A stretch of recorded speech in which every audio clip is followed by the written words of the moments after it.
That's what's exciting to me about acquisitions and selling business and buying them and all that, is it has provided guys that were walking away at 40, 50, 60, burned out and tired of it, and they went and got another job because they hadn't saved enough to retire on, and they said to heck with it and threw in the towel.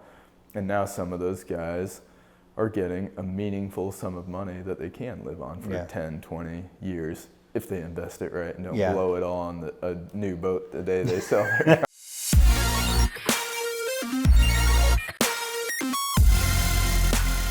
How many business owners, like, they know how to do their craft. Mm-hmm.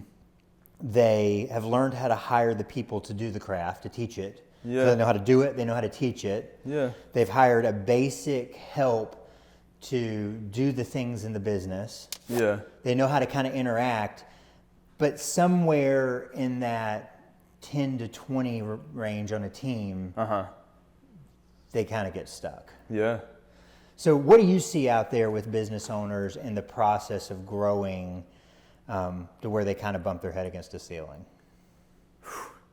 So many places. It seemed like there were so many ceilings in the whole growth trajectory. Yeah. I remember when we started with nothing.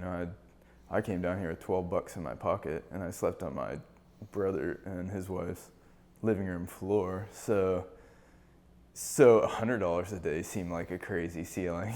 Yeah. And then we compared ourselves to a guy that had left Missouri and started a business like 5 years before we started, and he was running a business that I think he was doing $250,000 or $300,000 a year. Yeah. And like that was our goal. Like It seemed like a lot. It seemed like it was a way. Seemed crazy. Like how do you get a business? And it was just the three of us, and we were like, we'd love to get to that size. Then we would never have money problems if we got to that size. So like he was our goal, and then I think at some point we were like, he's not our benchmark anymore. Like that's not what we can outgrow that. And so that no longer was a ceiling, but then it seemed like there was a ceiling once you hit $1 million in the cleaning business, and then getting from 1 to 2 was a crazy leap. What did your business look like at $1 million, and like why do you think that was a ceiling? It's hard to remember. That was like Long time ago. It was a while ago. It just seemed like such an overwhelming number. Like, how do you get a business to $1 million? And we grew up, and our dad managed a company, and when we left, they were probably doing $700,000 or $800,000, and it was about 20 people in the company. And so, I just psychologically, that $1 million seemed like a high bar to hit.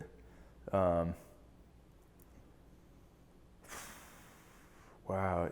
It's jogging memories, because you have to bring up like what it's psychologically $1 million was big, and then after you got to $1 million, you're like, it's not that big. So where were we? We were probably 12 people, something like that, when we hit $1 million. Yep.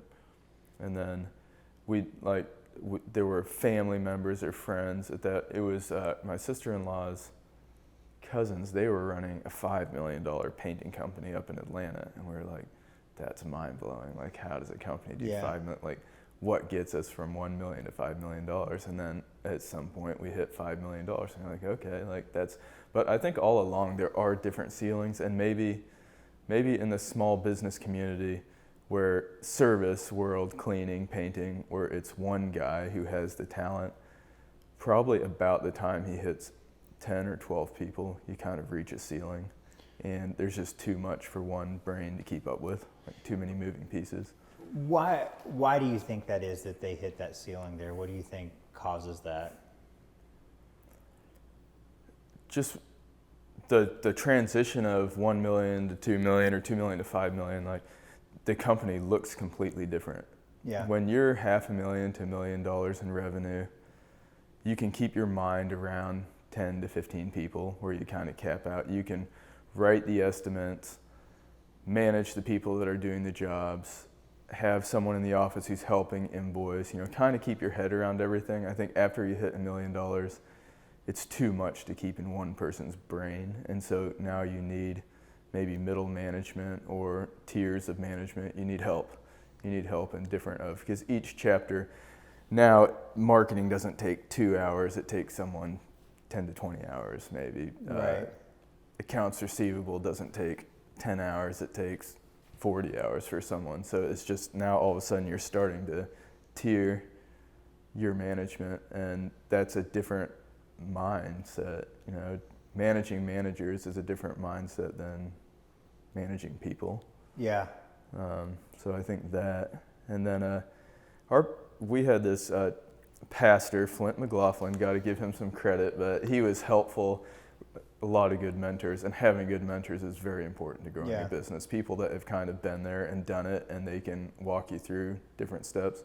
But Flint McLaughlin early on in the company said, you guys need to always be training yourself out of a job. Whenever you find yourself doing this nuts and bolts task, whether that was estimating or whether that was doing a certain, any task, it could be just out in the field. Once you find yourself day after day, I'm out in the field washing the same window, doing the same house, it's time to hand that job off to someone. That's the only way to grow this thing. So train yourself out of the job. While you're doing your job, whatever that task is, have someone who's beside you, who's learning to do that job, and at some point you need to hand it to them. And you never feel like they're ready. Because you always think like you're the best at doing stuff. I think you never feel, right? Yeah. We're all like kind of arrogant. We think like no one's gonna wash a window as well as I will. That's not true. Or we think no one's gonna treat my customer as well. And maybe no one has the same heart for your customer as you do, but that's probably not true. They're all along the way, as I handed off jobs, I found people that I handed them to were doing them often much better than I would do them myself. You know, I think it's interesting because we were just talking a little bit about this kind of concept. You know, we were talking about, I was telling you about the concept from reading E-Myth years ago. Yeah. And this idea that in the process of growing, it's like, you know, learn, do, then teach it, pass it on. Yeah. And that process to grow people.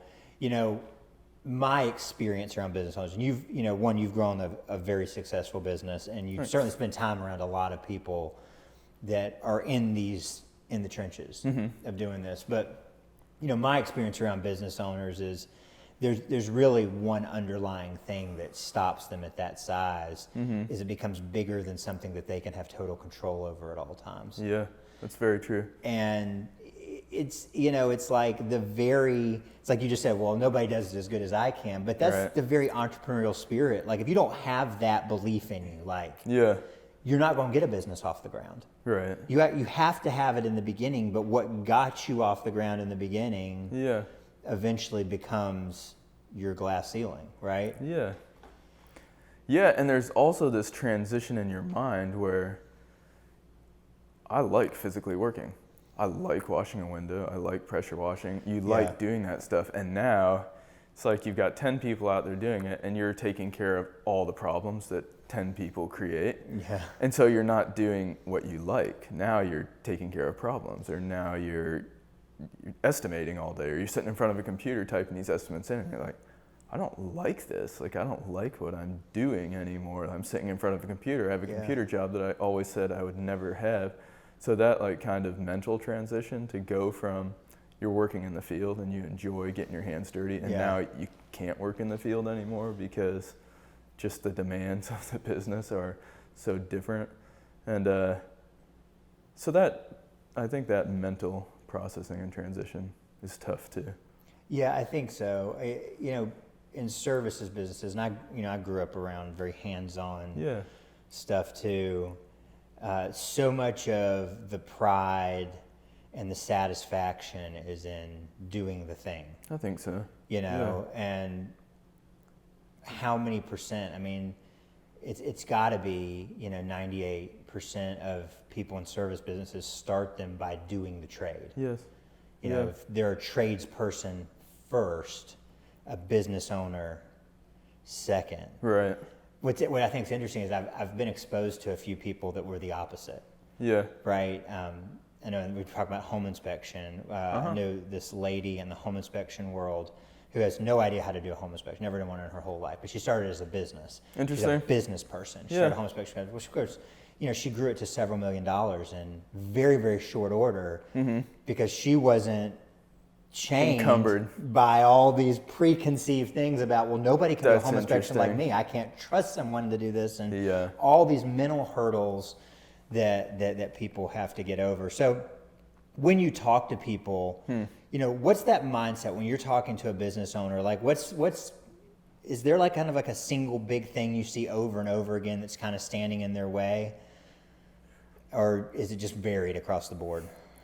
It is varied across the board. Like, to make general statements is always to leave these outliers, but I think there are those general statements that can be made. And that picture you're painting of a person who got into the business who has no idea necessarily the technical nuts and bolts of doing a home inspection, that probably served her better in the course of, so she built a multi-million-dollar business because she wasn't encumbered with the nuts and bolts of inspection. There's a lot of wisdom in that, I think, because when you find yourself encumbered with and it does maybe have to do with your personality or what you like or what you did as a kid or a teenager, but for me, my favorite job was framing and trim work. It was swinging a hammer, and so then when you found yourself not doing that anymore, it takes time to process, like, this is the new life. This is what growing a business looks like. It doesn't look the same as maybe starting a business did. And if you started with that mindset of what does it look like to run a $5 million business versus a $250,000 business, it would help you faster. Like, having done it once, I think it would be much easier and faster to get a $5 million business than it is, because a lot of the mental hurdles, you've already gotten over them at that point. Have you ever thought about, and we don't have to put this in the recording, have you ever thought about restarting a service business? I have, and seeing what you could do, how fast you could? Yeah, it's a curiosity. And I've done roofing, I've done concrete work, I've done framing, all of which I enjoy, which is odd. It's odd to find someone that likes putting a roof on. But it is. That's not, you live in Florida, you're crazy. Most of the roofing I did is in Missouri. I put some roofs on in Florida, and I found it to be a rewarding process. Like, putting the shingle, I don't know, like, I'm a hands-on nuts and bolts type of person. I like swinging a hammer. I like sweating and getting, hot and dirty on a job site, looking back at the end of the day and seeing, like, I put that up, I built that gazebo, or that I built that bridge. Like, that stuff's very rewarding to me. There really isn't anything as satisfying as just doing work. Yeah. From a, an hour to hour, like being in the moment perspective, I mean, doing work is extremely satisfying, and it certainly is without a lot of the headaches that come from management and problem solving. And absolutely. What you just said, you get the joy of being in the moment, because if the challenge is, how do I get this stack of shingles on the roof, and then how do I get enough nails in the right pattern without damaging the shingle, like, you're very present, you're very in the moment. Like, that's where your mind's engaged. When you're thinking bird's eye view, managing a company, now you're thinking of management is taking care of lots of problems. It is. Like, you're going to where the problem is, not necessarily where the joy is. Right? Yeah, I mean, absolutely. My experience in construction, I grew up, Dad was a home builder, a GC, and I followed his footsteps. Yeah. And, he explained it to me, but then living the process, he said, people are like, well, what does a GC do if you're not swinging the hammer? What is it that you do that's worth anything? And, being in the process, there has to be somebody in the process who just solves the problems. That's it. Because on a construction site, you have a lot of people that create a lot of chaos and a lot of problems. Right. They're not thinking, they're doing. Yes. And, I remember being on kind of my first big project was a big commercial project, which was like way outside the scope of anything I had any experience in. Sure. And it was just all day, every day, people just create messes and issues. And it was just, you just were trying to keep up with all the problems they would create. Yes. So I think that's very interesting. So Yes. You know, you're looking at this trajectory, and people start out as a tradesperson, and they kind of grow their business up into that place. Yes. And would you say most of them get stuck in that like 10 to 15 employee space? Most people get stuck before that, before 10 to 15. But almost everybody gets stuck in 10 to 15. If they get there, they usually get stuck there. I know a lot of people in the wash industry and in other service businesses that are that's where their size is, and they're kind of it's what they are. But the problem with that is what you were just talking about is you're running at your limit. Yeah. The limit of what you can keep your hands on, the limit of the amount of people you can solve their problems. Yeah. So do you think the biggest problem that these business owners are facing, and I'm thinking it's like who we're talking to, is this is a lion's share of it, right? Yeah. They just get tired Absolutely. of running like that. Absolutely. Yeah, probably. And I'll pull the statistic out of the air. Okay. This is not real science. Yeah. But probably 90% of business owners, they cap out. They can handle 4, 5, 10, maybe tops 15 people, and that's it. And they run themselves ragged, and they never really get to growing a system that then can kind of exponentially grow, or maybe even that is sellable. And that's not a bad story. Like for the last thousands of years, it's been mom and pop companies providing a service to the local village. They were the shoemaker, they were the shopkeeper, they were the butcher, and they provided that service for the extent of their life. It wasn't like they were growing a system they had to sell. That's fine, like that's a good story. I've got a cousin who runs great business in Atlanta. It's a window cleaning company. He has 1 or 2 helpers. For 2 or 3 years, it took him to build out his book of business till he was full. And then he's able to just continue every year to raise his prices, like make a fantastic living, take home more than 50% of the revenue. And he's a technician, and he likes it. He likes what he does. He's happy. He's happy. He has a good life. He has hobbies, and that's a good percentage of business owners. And that's not a super sellable business, but it's a good business and it's a good life, and maybe a lot of people could be perfectly content in that life. And should be. So I think for the purpose of our conversation, to kind of switch gears, this is a good jumping off point. Yeah. People reach a stage in their career, in their life, where they start to think about legacy. They start to think about, what am I going to walk away with when I don't want to do this anymore? Yes. I'm too tired to do this anymore. Yep. You know, and I loved your example because I hadn't really given that a lot of thought. But if you go back to history, right, the shoemaker, the cabinet maker, the farrier, the whatever. Yeah. In history, it was okay. They didn't need a sellable business because they were passing that trade on inside of their family. That's right. Or at the very least to an apprentice. That's right. Yeah. And so it was like, I work till I'm done, then my family member, whoever takes over it. And there was this kind of way that things worked, that it was okay. When I stopped working, I would still be able to eat off of it because, you know, my child would take it over. They'd take over the family business and they would move it forward. Yeah. That just doesn't exist anymore. I mean, like, I think I'm in the minority of people who followed in my father's footsteps. Yeah. And, you know, unfortunately, all it took was an economic collapse otherwise I'd still be doing that. You know, I'd still be a home builder. Yeah. And that would have been really good for Dad because I would have taken it over and he would have been able to coast. Sure. But it didn't work out that way. You know, the economic cycles didn't work out that way. But that's not common. So it makes me think about owning a small business doesn't give you a retirement plan. Right. You know, and there is no pension at the end of the rainbow. Yeah. There is no thing. And I remember, like, when I was growing up, one of the things Dad put in front of me was Rich Dad Poor Dad. And I assume you read that. It's a good one. Yeah. Some good insights in that. Well, you know, as a kid, it shaped my thoughts around money and business, and kept me out of college because I thought, this book does not align with college, so why would I do that? Yeah. But that's fair. I think about, like, the cash flow quadrant, right? So if you're not familiar with what that is, like, just a quick thing, it's like, it divides all people and income sources into a quadrant or 4 parts, right? So you have employees, You have self-employed, you have big business owners, and you have investors, right? And so you have employees and self-employees on like this left side, and big business owners and investors on the right side. And the whole premise of the book is losers are on the left.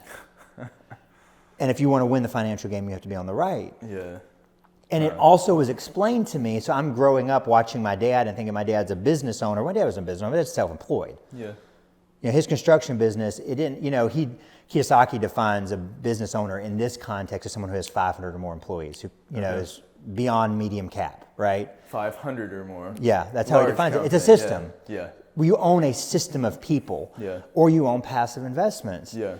Well, the problem is if you own a small business, you're not really on the path to be on the right side of that. Right. Right? Like, you know, you're working in this thing, and yes, owning a business can give you some tax benefits and things like that. You're not a doctor who's getting murdered on taxes, but at the same point, there is no kind of like legacy path. Right. That's true. I think there are a few different ways those guys go. Unfortunately, a lot of the companies we bought, it was just what you described as those guys, their legacy was they were tired, they were burned out, they hadn't invested their money super well, like they had kind of lived at their means, which is a whole nother topic to get into. So if someone like my cousin is taking 20% of what they're making that whole time and investing it, then it gives them passive income. If they're not doing that and they're living at their means, then you're right. They're burned out, they're tired, they don't have a sellable business, they don't have investments to live in. That's a scary spot to be in. So speaking to the financial prudence of living below your means and investing is worth talking about. But to the technicians, many of the companies we bought, it was guys that were burned out. They had done it for 30, 40 years. They had crested. Now the company was kind of shrinking. Maybe they had tried to hand it off to a son or a grandson who wasn't doing well, and so now they wanted to sell it. And we were buying failed businesses, and they went that way for decades. You know, that was the story of selling your window cleaning business or your pressure washing business. There weren't a lot of other type of stories, very few. I think an exciting time about the current dynamic is there are private equity groups and other buyers looking for these type of companies, looking for the service companies, so there is a market for it. So it's not you have to sell when you're burned out. It can be you build this thing, grow it into a business model that's working and sell it. So that's a nice alternative to you're burned out and you sell it for nothing, or someone takes it, or walk away from it, or walk away, or just shut your doors. Right. I think that, and that's kind of what I was hoping to, segue to in this is, what we're hoping to do with the series, with doing these videos is for a lot of people who build a business, and I'm not just talking about I'm just kind of doing my trade, but I have built a team. I do have a strong business. There's a good chance for those guys, and tell me if I'm wrong. Oh, you're right. That their business is potentially the biggest asset that they have going into retirement. Absolutely. It absolutely is. Usually it's 90+% of their net worth is this business, not their house, maybe their house, but usually it's their business, what they've built. And so now, because of the way things are changing, there's now an opportunity to convert that into something that can empower the next phase of their life, that can allow them to have some legacy beyond the business. Yeah, and that's what's exciting to me about acquisitions and selling business and buying them and all that, is it has provided guys that were walking away at 40, 50, 60, burned out and tired of it, and they went and got another job because they hadn't saved enough to retire on, and they said to heck with it and threw in the towel.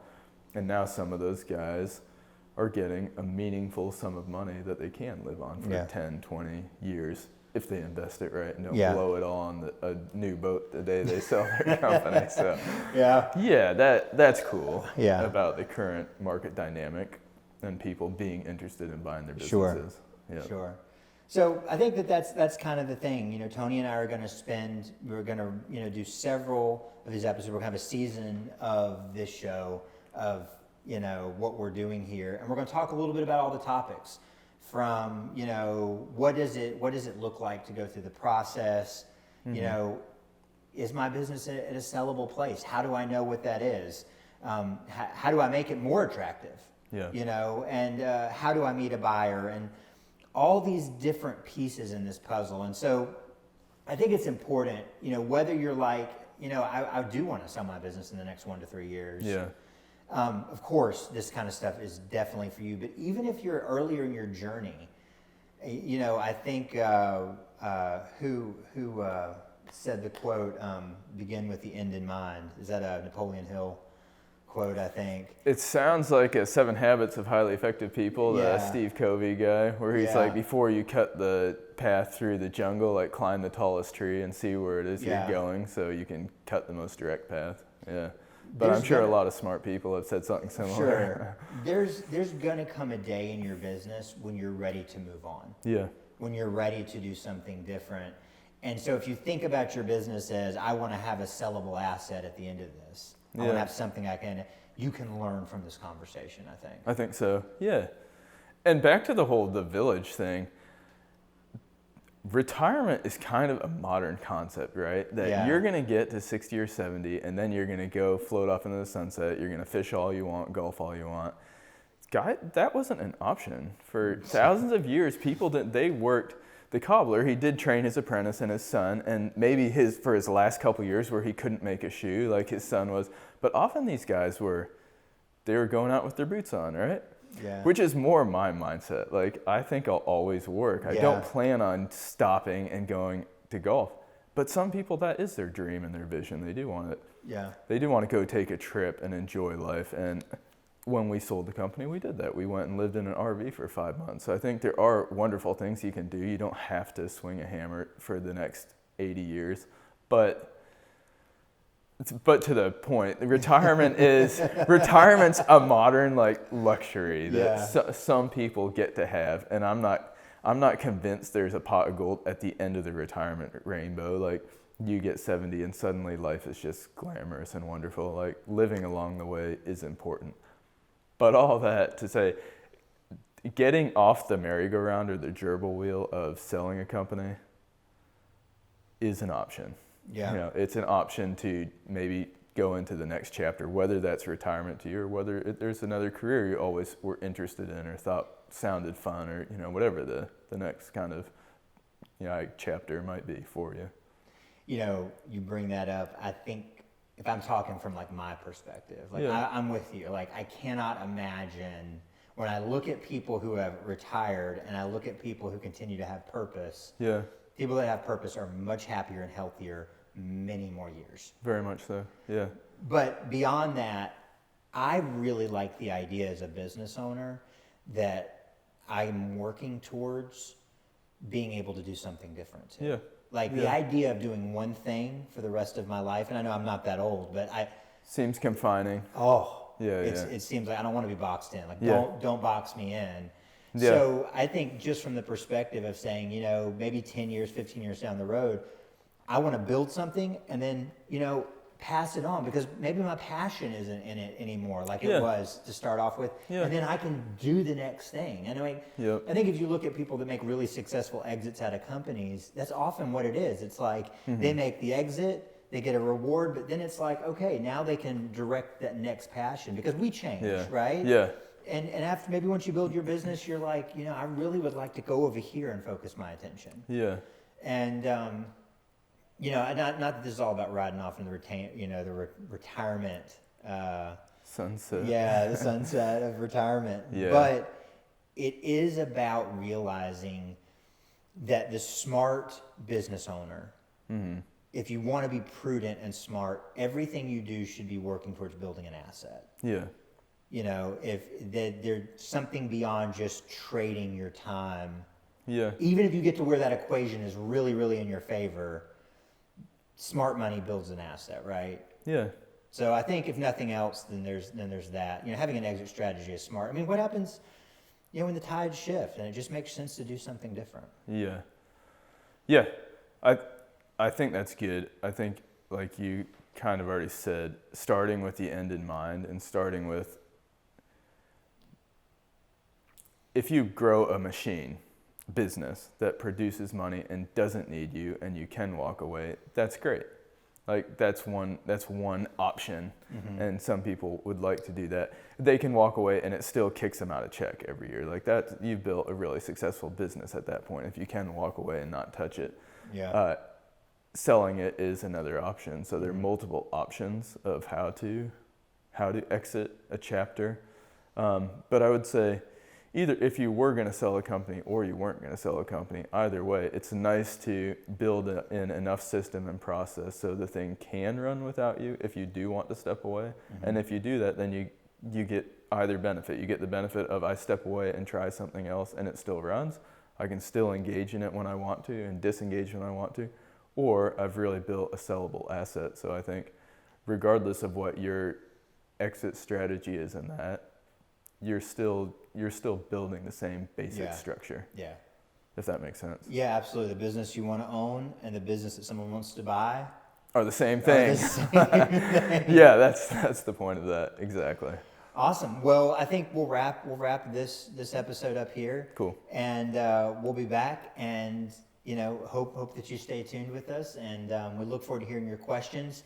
As we wrap this up, we'll definitely be coming back to things that people bring up. But I think because of the world you're in, hopefully we'll answer a lot of those questions along the way. So right. Thanks, Tony. Very good. Thank you. Uh-huh.